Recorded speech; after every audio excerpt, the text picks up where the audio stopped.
तो दोस्तों नए क्रिमिनल लॉज इंडिया में आ चुके हैं। भारतीय न्याय संहिता बिल, भारतीय नागरिक सुरक्षा बिल और भारतीय साक्ष्य बिल को 25 दिसंबर 2023 को प्रेसिडेंट असेंट मिलते ही वो एक्ट बन चुके हैं।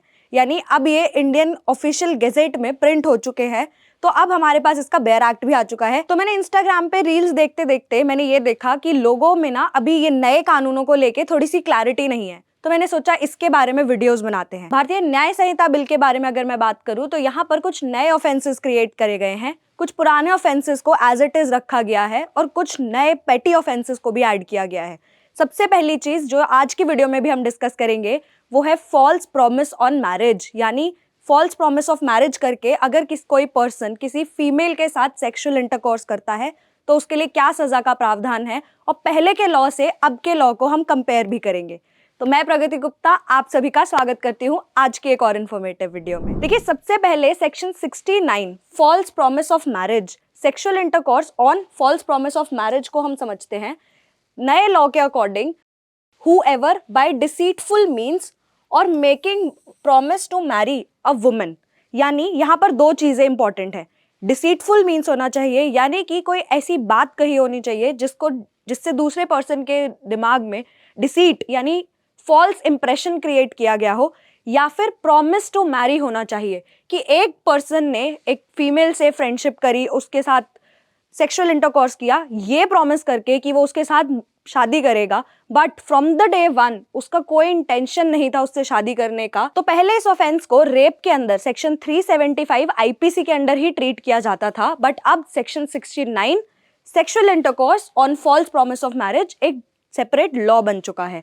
यहाँ पर जो भी पर्सन ऐसे डिसीटफुल मीन्स या प्रॉमिस टू मैरिज करके किसी फीमेल के साथ सेक्सुअल इंटरकोर्स करता है और वहां पर उसकी इंटेंशन नहीं है उससे शादी करने की, उसमें उसे इम्प्रिजनमेंट ऑफ आइदर डिस्क्रिप्शन यानी दोनों में से कोई एक तरीके का इम्प्रिजनमेंट हो सकता है, जो कि या तो 10 ईयर्स हो सकता है, and can also be liable for fine. यानी पहले सिर्फ एक फाइन या सजा का प्रावधान था, अब यहाँ पर एंड को ऐड किया गया है और फाइन और 10 साल की इम्प्रिजनमेंट को भी इम्पोज किया गया है। एक बार हम पुराना लॉ भी समझ लेते हैं। सेक्शन 375 आईपीसी में इसको हम रेप की कैटेगरी में ही इंक्लूड करते थे।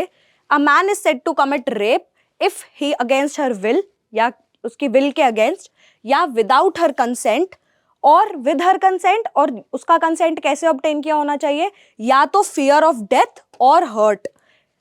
तो पहले हम सेक्शन 69 जो कि फॉल्स प्रॉमिस ऑफ मैरिज है उसको हम विदाउट हर कंसेंट में ट्रीट करते थे, यानी सेक्शन 375 रेप के लिए जो भी सजा होती थी वही सजा दी जाती थी। पर अब नए कानून के हिसाब से सेक्शन 69 भारतीय न्याय संहिता के हिसाब से 10 साल की सजा और फाइन दोनों को इम्पोज किया गया है। कुछ और डिफरेंसेस भी है जिनको हम समझेंगे। देखिए दो चीजों को इंक्लूड किया गया है, deceitful means and false promise of marriage. Deceitful means का मतलब है किसी भी तरह का फॉल्स प्रॉमिस, या तो वो एम्प्लॉयमेंट का हो सकता है, प्रमोशन का हो सकता है, किसी भी तरह का फॉल्स प्रॉमिस करके अगर आप एक पर्सन के साथ, एक वुमेन के साथ सेक्सुअल इंटरकोर्स में एंटर करते हैं और फ्रॉम द डे वन आपका कोई इंटेंशन नहीं है उस प्रॉमिस को फुलफिल करने का, तो वो भी इस सेक्शन में अब कवर होगा। दूसरा, false promise of marriage. False promise of marriage पहले इसके लिए कोई अलग से कानून नहीं था, अब यहाँ पर एक अलग कानून है कि अगर एक विमेन के साथ आप फॉल्स प्रॉमिस ऑफ मैरिज करते हैं and from the day one आपकी कोई इंटेंशन नहीं है शादी करने की, तो वहां पर भी आपको 10 साल तक की सजा हो सकती है।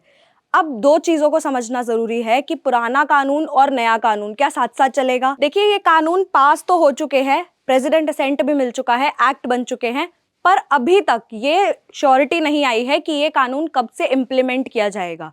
उसके लिए एक सेपरेट डेट आएगी कि इस डेट से इस कानून को इम्प्लीमेंट किया जाएगा। जैसे ही ये इम्प्लीमेंटेशन में आएंगे वहां से ये नए कानून यूज होंगे, और जो पुराने केसेस चल रहे हैं वो पुराने केसेस अपने पुराने लॉ के हिसाब से ही चलते रहेंगे, यानी आईपीसी, सीआरपीसी, एविडेंस एक्ट के हिसाब से। और उस डेट के बाद से जो भी नए केसेस आएंगे, जो भी नई इन्वेस्टिगेशन होगी वो नए लॉज के हिसाब से होगी। तो आपको कोई घबराने की बात नहीं है कि हमारा केस तो पुराना था अब हमें क्या नए लॉ के हिसाब से सजा होगी, ऐसा नहीं है।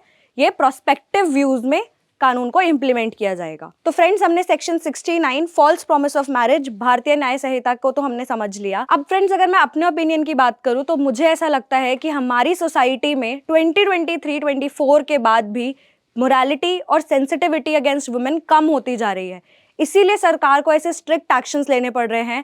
जहां सजा पहले 7 साल की हुआ करती थी, उसको बढ़ाकर अब 10 साल तक पहुंचाया गया है, ताकि ये ऑफेंसेस होने वुमेन के अगेंस्ट कम हो जाए। आपके इस बारे में क्या ओपिनियन है, मुझे कमेंट्स में जरूर बताएं। आशा करती हूँ वीडियो पसंद आई। इसी के साथ मैं प्रगति गुप्ता मिलूंगी आपसे अगली कानून की वीडियो में। मेरे चैनल को सब्सक्राइब करें, क्योंकि कानून की जानकारी है आपका अधिकार। जय हिंद, जय भारत।